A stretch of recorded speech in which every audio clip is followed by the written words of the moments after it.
துன்மார்க்கருடைய ஆலோசனையில் நடவாமலும் பாவிகளுடைய வழியில் நில்லாமலும் பரியாசக்காரர் உட்காரும் இடத்தில் உட்காராமலும் கர்த்தருடைய வேதத்தில் பிரியமாயிருந்து இரவும் பகலும் அவருடைய வேதத்தில் தியானமாயிருக்கிற மனுஷன் பாக்கியவான்.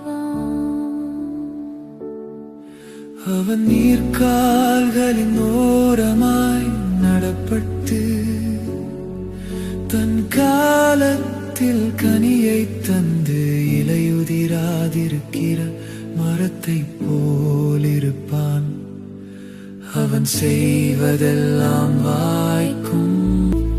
துன்மார்க்கரோ அப்படி இராமல் காற்று பறக்கடிக்கும் பதரை போல் இருக்கிறார்கள். வாகையால் துன்மார்க்கர் நியாய தீர்ப்பிலும் பாவிகள் நீதிமான்களின் சபையிலும் நிலை நிற்பதில்லை. கர்த்தர்